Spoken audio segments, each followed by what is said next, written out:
The sun rose over the eastern tree line, painting my 10 acres in golden morning light.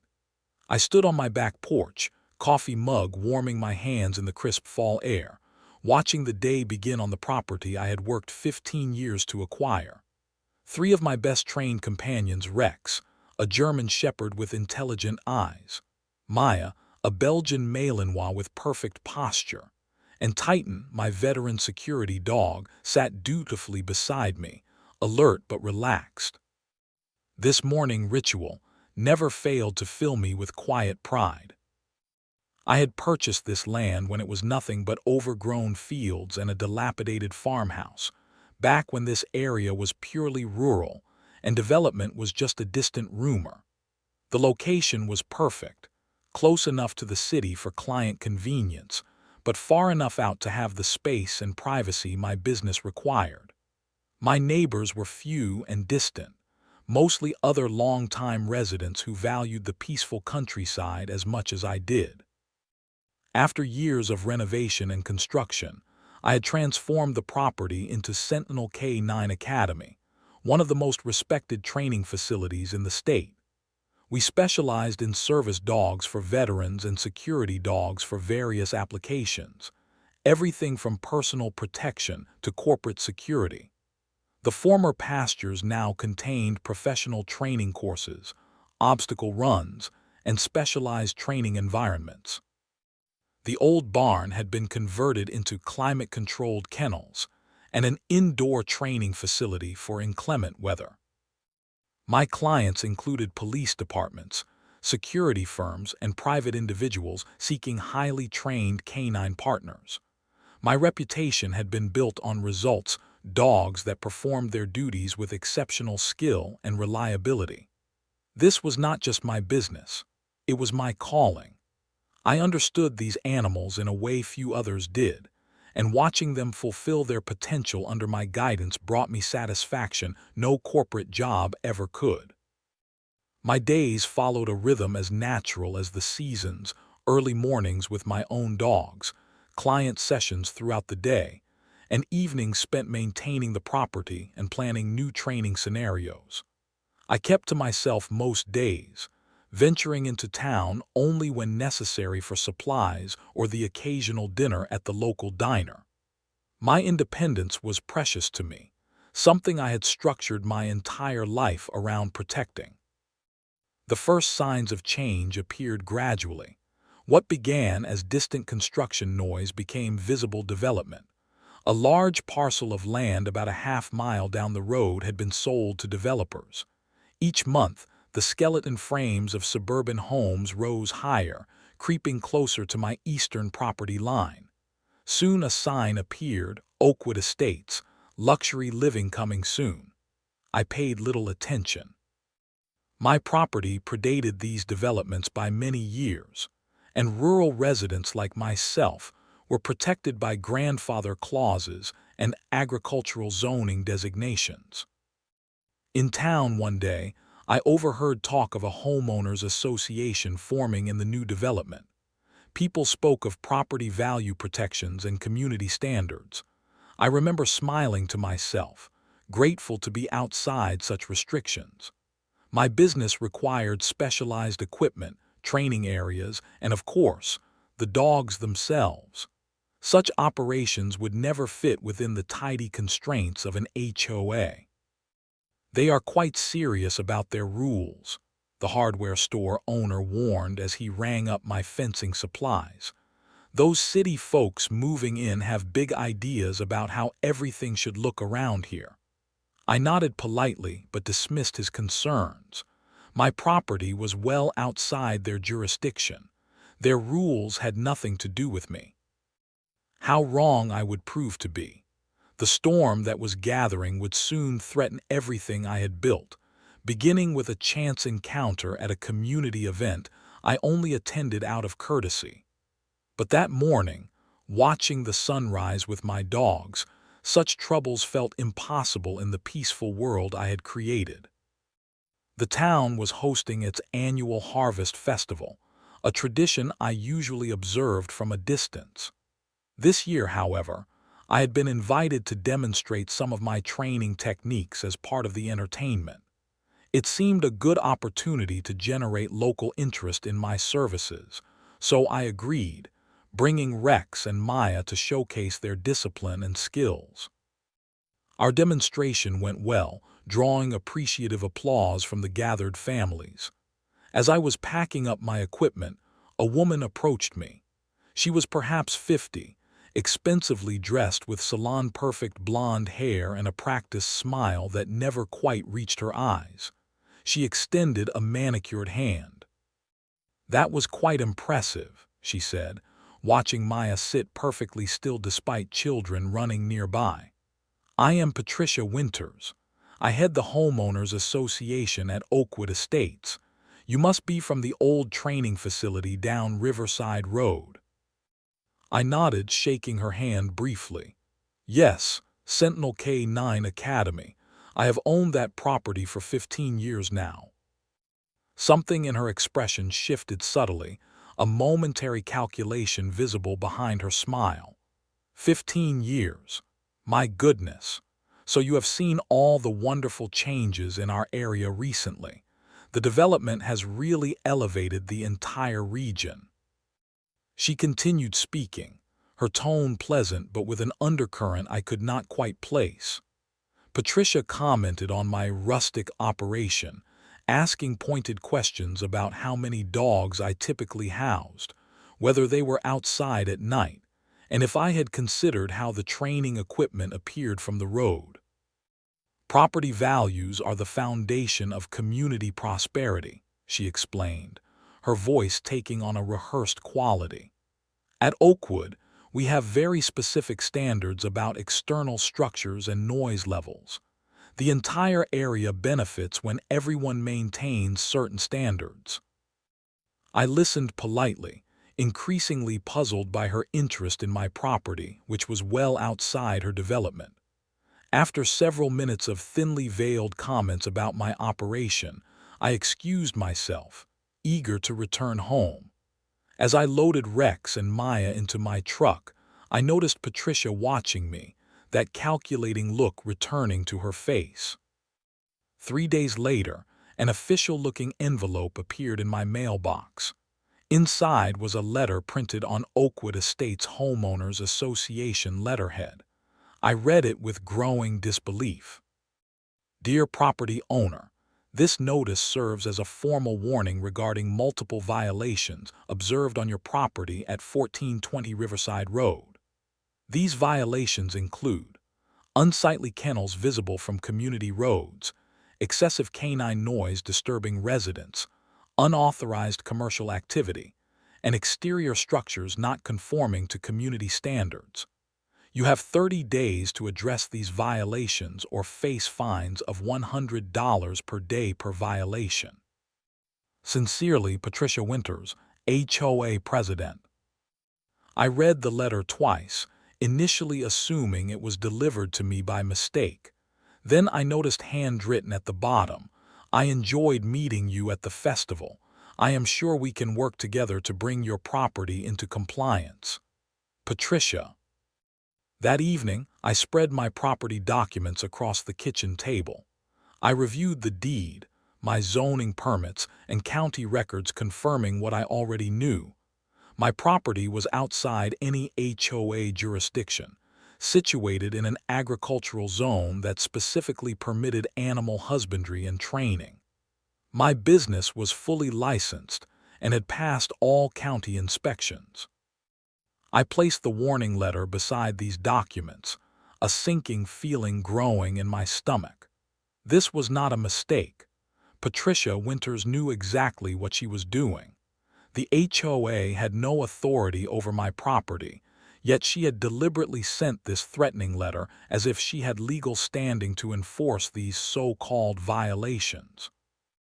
As my dog settled at my feet, sensing my unease, I realized this letter represented something more troubling than a simple misunderstanding. It was a deliberate first move in what might become a campaign of harassment. Patricia Winters, despite having absolutely no authority over my property, had decided my business did not fit her vision for the area, and she was clearly willing to use intimidation tactics to impose her will. I would soon discover just how far she was prepared to go. The weeks following the warning letter brought a slow but relentless escalation in pressure. First came the animal control visits. An officer arrived early one morning, apologetic but explaining they had received multiple complaints about dangerous animals and excessive noise at my address. "I can see everything is in order here," the officer said after inspecting my immaculate kennels and reviewing my licenses. "But I have to follow up on every complaint, and there have been several recently." When I asked who had filed the complaints, he looked uncomfortable. "Anonymous," he said, but his expression suggested otherwise. 2 days later, he returned for another inspection, then again the following week. Each time, he found nothing to cite but explained he was obligated to investigate every complaint. I began noticing unfamiliar vehicles driving slowly past my property. They would pause near my driveway, occupants clearly taking photos before continuing on. When I approached one such car, it accelerated quickly away. The surveillance made my skin crawl and put my dogs on constant alert, disrupting our training routines. My mailbox filled with increasingly threatening letters from the Oakwood Estates HOA. Each carried Patricia Winter's signature and outlined new alleged violations with escalating fine amounts. Some cited obscure county codes taken out of context. Others claimed neighbors had documented evidence of violations. All demanded compliance with standards that had no legal bearing on my property. One Saturday morning, a neighbor I had known casually for years stopped by, visibly uncomfortable. "I just wanted to warn you," he said, standing awkwardly at my gate. "That HOA lady has been going door to door asking people to sign a petition about your dogs. Says they are dangerous and lowering property values. Most of us old-timers know better, but the new folks are listening to her." His warning was followed by more concerned neighbors coming forward, each sharing similar stories. Patricia had been systematically building a case against my business, spreading misinformation throughout the community. Some reported being pressured about compliance issues on their own properties if they lived near me, as if Patricia's authority extended beyond Oakwood Estates to the entire area. The situation took an even more concerning turn when I received a notice from the county about a zoning review for my property. At the county offices, I spoke with a clerk I had known for years. "Someone has been making noise about your place," she admitted quietly. "Filing complaints, requesting inspections, challenging your permits. I have never seen anything like it." When I asked directly if Patricia Winters was behind the complaints, the clerk would not confirm it, but her expression told me everything. "She has connections here," was all she would say, glancing toward the offices of higher-level officials. I installed security cameras around my property perimeter and began documenting every incident. My bulletin board filled with notes, photos, and a timeline of harassment. The certified letters I sent to the HOA, formally stating that they had no jurisdiction over my property, were returned unopened. My dogs sensed the growing tension. Rex stayed closer to me than usual, while Maya had become hypervigilant during our training sessions. These animals were finely tuned to human emotions, and my increasing stress was affecting them despite my best efforts to maintain normalcy. One evening, sitting on my porch watching the sunset with Titan at my side, I overheard a conversation from the coffee shop in town that confirmed my suspicions about Patricia's reach. She was seated on the patio with a man I recognized as the county commissioner, speaking loudly enough for other patrons to hear. "The problem with these rural holdouts," she said, is they do not understand progress. That dog training operation is absolutely destroying the aesthetic we are trying to create. Our homes start at $400,000. Who wants to live near barking dogs and chain-link fences? The commissioner nodded sympathetically. Zoning transitions can be complicated, Patricia, but I understand your concerns about community development.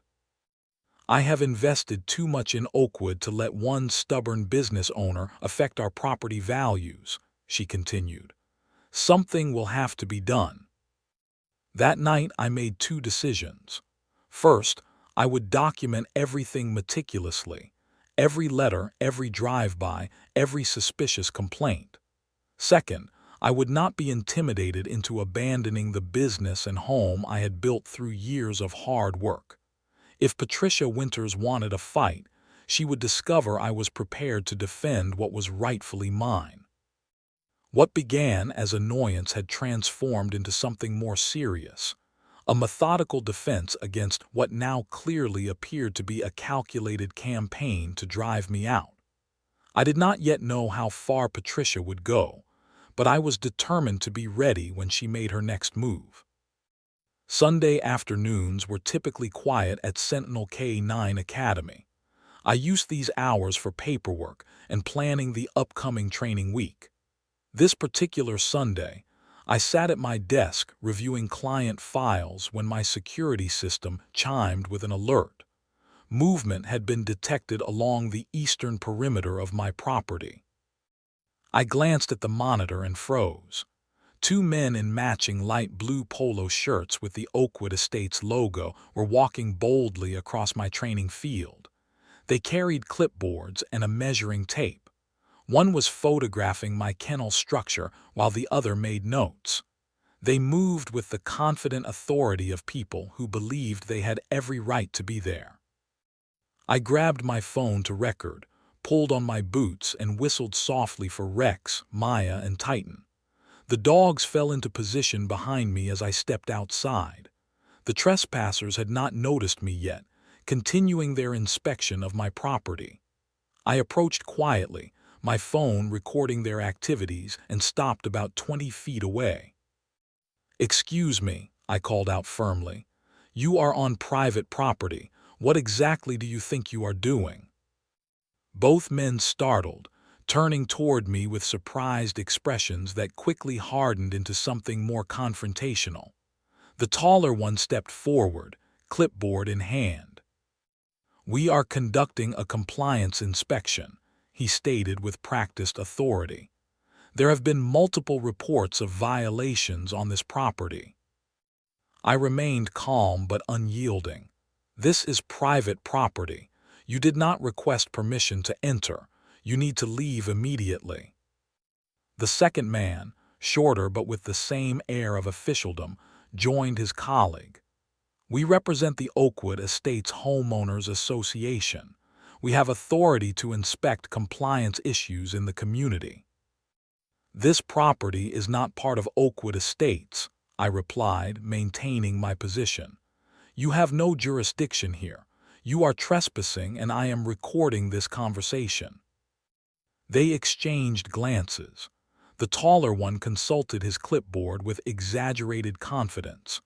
"According to our records, this property falls within the expanded community oversight zone established last month.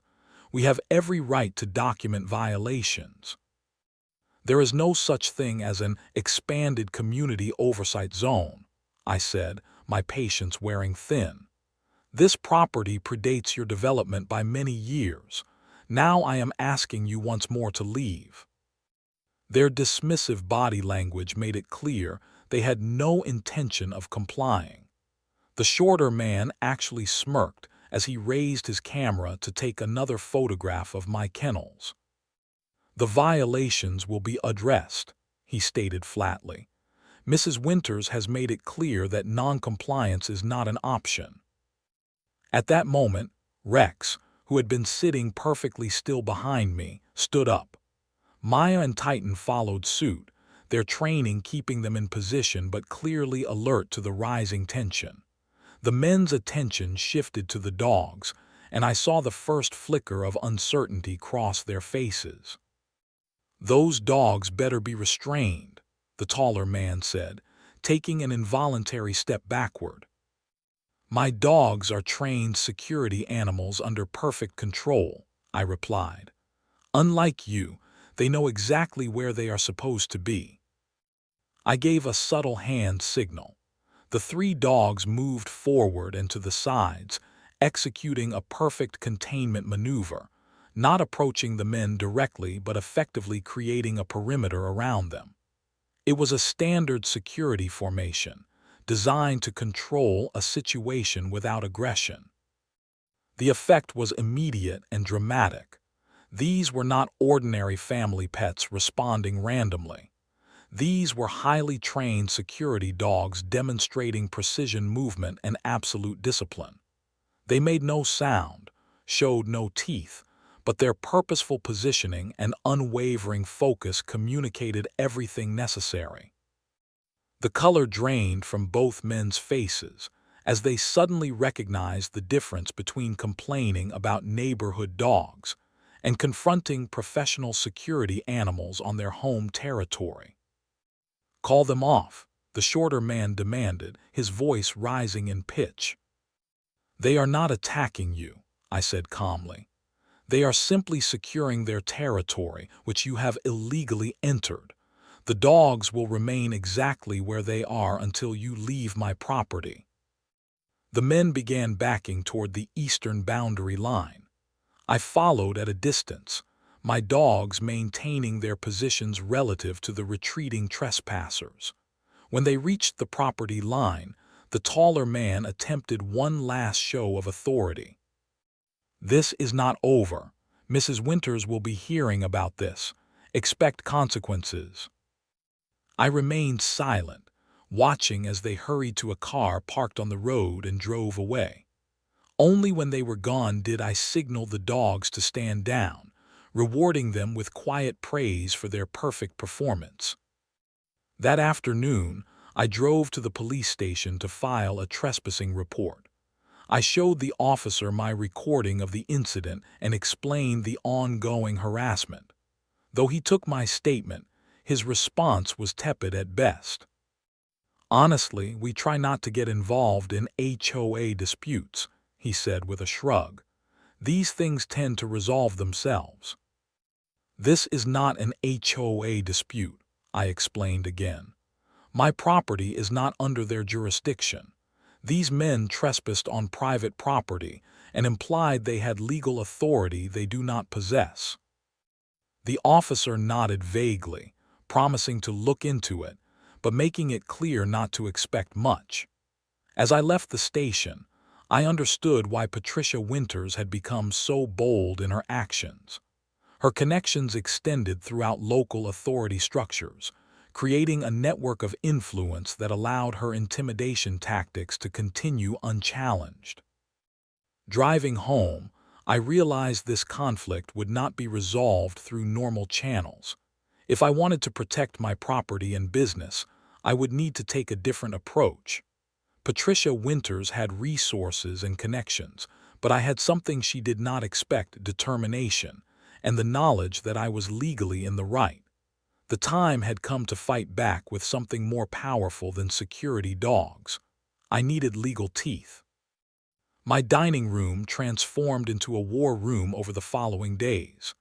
Maps showing property boundaries were pinned to one wall. Printed copies of county zoning ordinances and property laws covered another.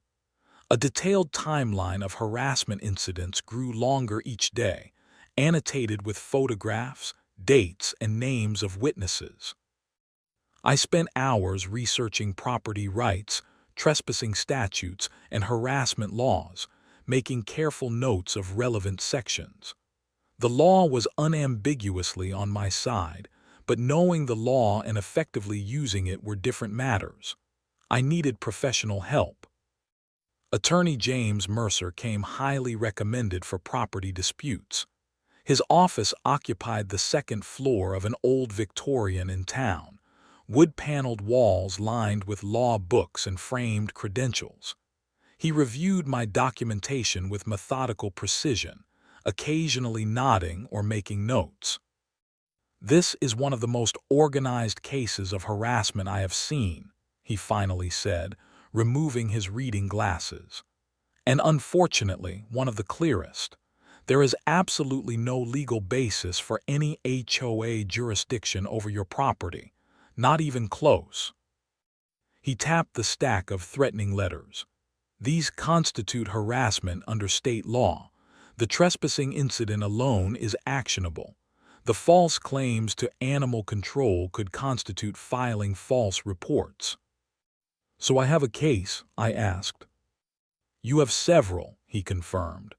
"But before filing lawsuits, I recommend a more strategic approach. Mrs. Winters has clearly been testing boundaries to see how far she can push. I suggest we push back with a formal cease and desist, extensively documented, with clear consequences outlined for further harassment." Over the next 2 weeks, I met with James repeatedly, building our case while continuing to document new incidents. Patricia's campaign showed no signs of slowing. More drive-by surveillance, another animal control visit, and increasingly threatening letters. During this time, I made a surprising discovery. At a local diner, I overheard a conversation between two Oakwood residents discussing Patricia's community improvement efforts. Introducing myself, I carefully steered the conversation toward the HOA. Their initial reluctance to speak critically dissolved when they realized I was not one of Patricia's allies. "She forced the Johnsons to close their home bakery business," one confided. "Claimed it violated commercial activity restrictions, though they had been grandfathered in before the development. And the Millers had to remove their workshop," the other added. 20 years they had been making furniture there. Patricia threatened legal action until they gave in." These conversations led to others. I began meeting quietly with residents who had experienced similar intimidation. Some had modified their properties to avoid conflict.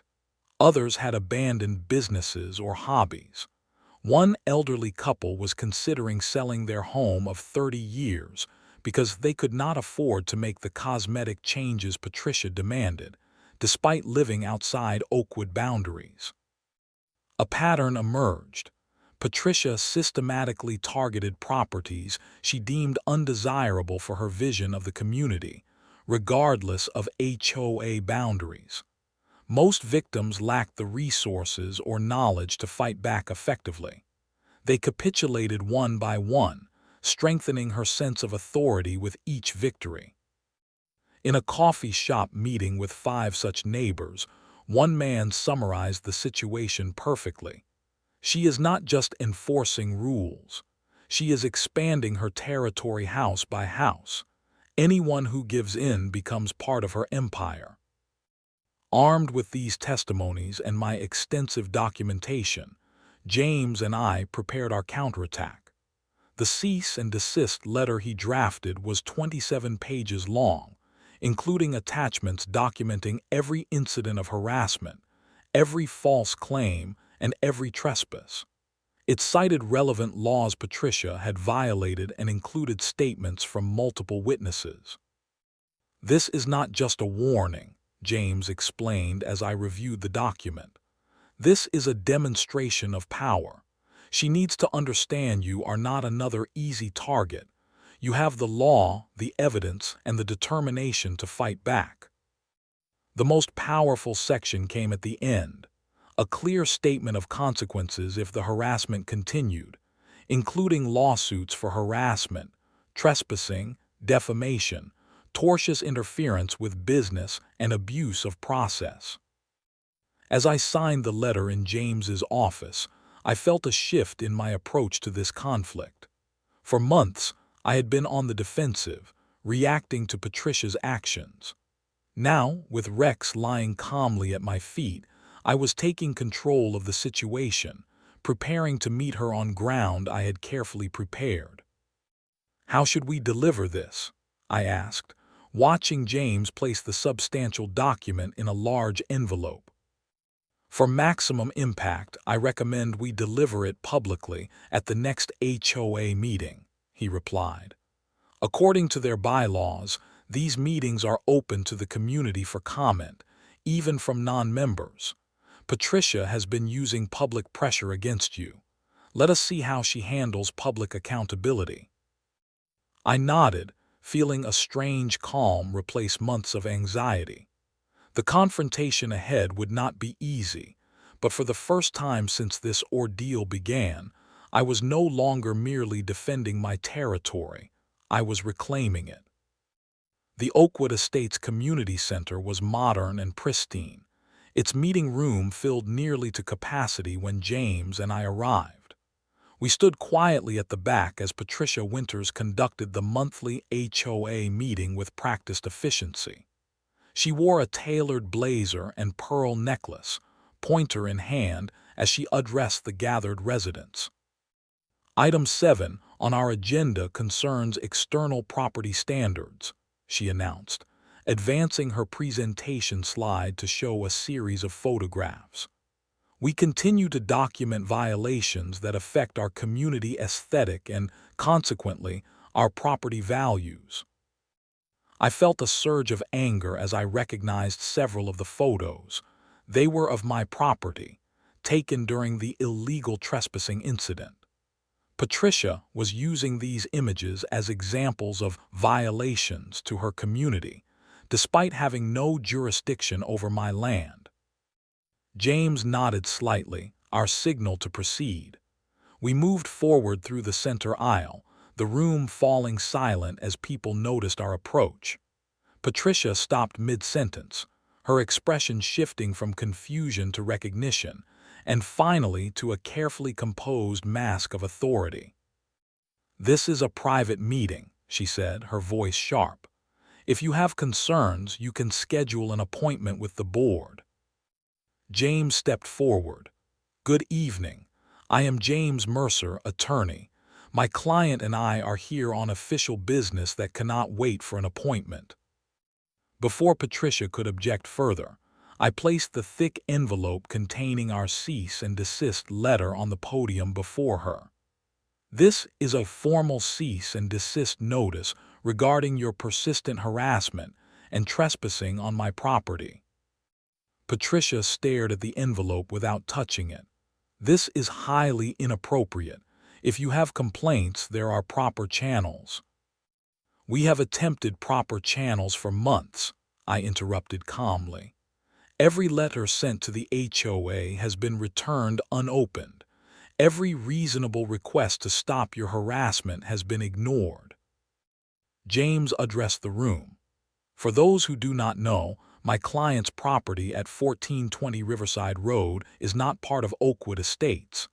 It has never been under HOA jurisdiction. Despite this fact, Mrs. Winters has engaged in a systematic campaign of harassment, including sending threatening letters, filing false complaints with county authorities, and sending individuals to trespass on private property." Murmurs spread through the room as James distributed copies of some of our documentation to board members seated at the front table. I watched as they reviewed photographs of the trespassers, copies of the illegitimate warning letters, and the timeline of harassment. Patricia's composure began to crack. "This is absurd. The association has authority to maintain community standards in the broader neighborhood area." "No, it does not," James replied firmly. "Your authority ends precisely at the boundaries defined in your HOA charter. You have no legal right to demand compliance from non-members, send representatives onto their property, or attempt to levy fines." I stepped forward again. The cease and desist letter documents over 30 separate instances of harassment. It includes statements from multiple witnesses and evidence of false reports filed with county authorities. If this behavior continues, we will pursue legal action for harassment, trespassing, defamation, and tortious interference with business. Patricia's face flushed red. "How dare you threaten me? Do you know who I am in this community? I have connections that can make your life very difficult." Her outburst hung in the air, confirming to everyone present the exact nature of her tactics. Several board members exchanged uncomfortable glances. One older gentleman at the table picked up our documentation and began reading it more carefully. "That is precisely the problem, Mrs. Winters," I said steadily. "You have been using your connections and influence to harass residents who do not conform to your personal vision, regardless of whether you have any legal authority to do so. That stops now." An uncomfortable silence fell over the room. Then, from the audience, a woman raised her hand. "Is it true that you sent people onto their property without permission?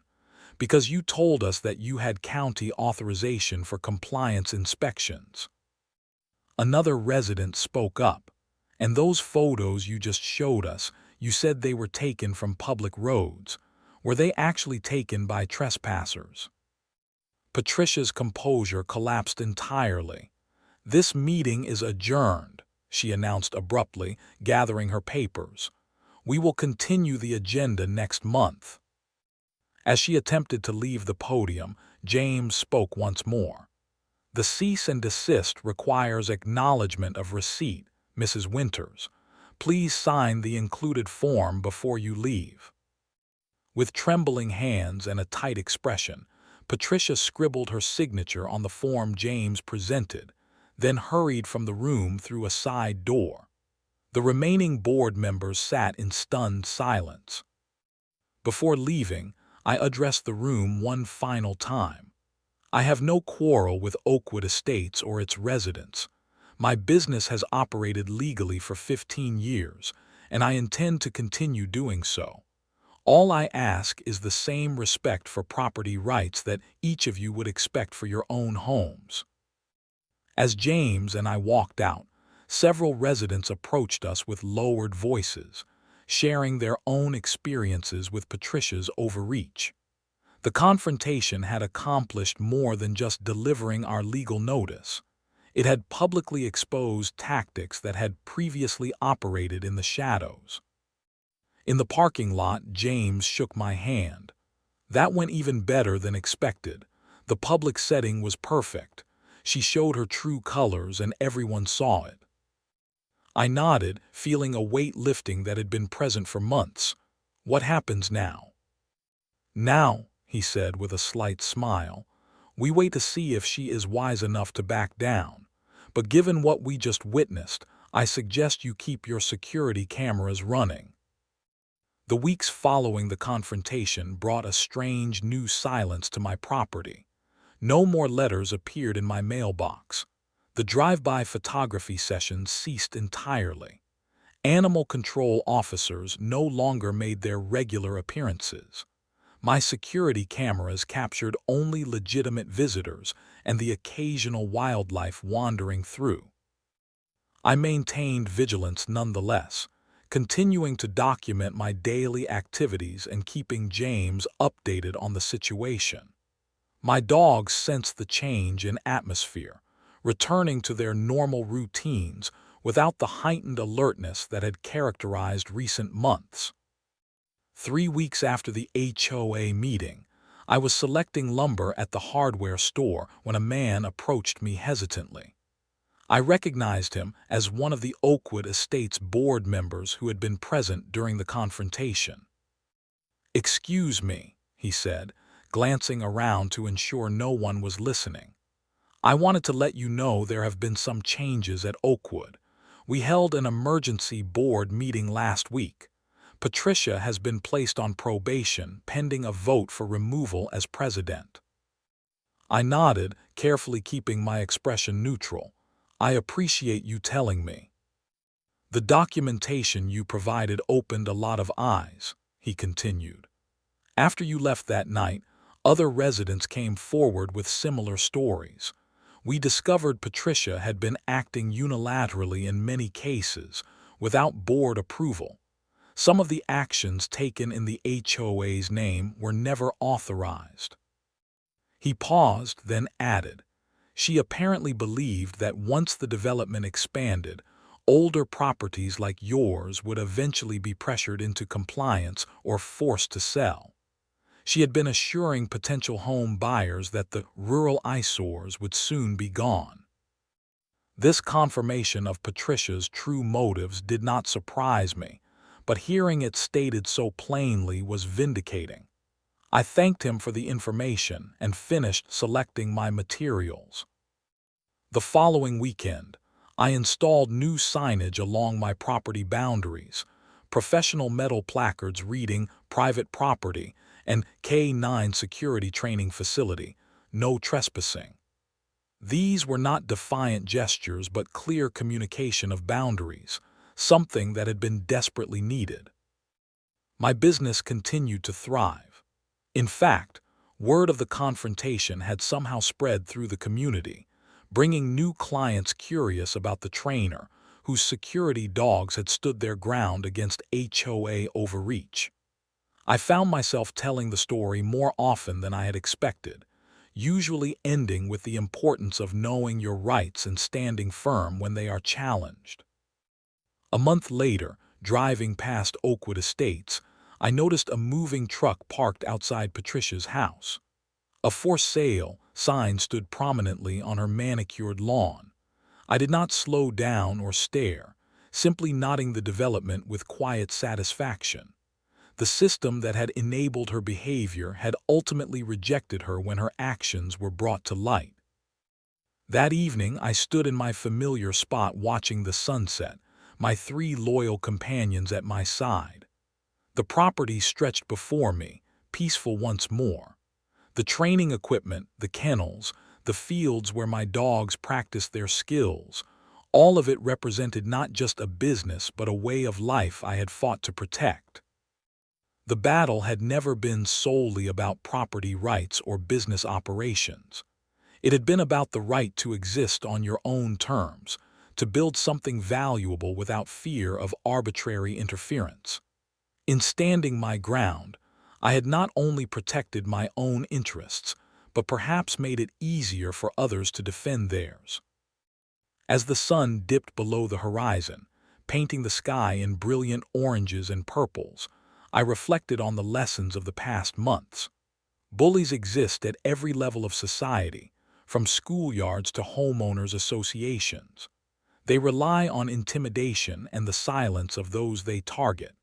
The most effective response is not aggression but principled, determined resistance, knowing your rights and having the courage to stand by them. My dogs sensed my contentment, settling around me with relaxed vigilance. The training would continue tomorrow, the business would grow, and life would move forward. But something fundamental had been preserved that went beyond property or livelihood. The satisfaction of knowing that sometimes, when you stand your ground, justice prevails.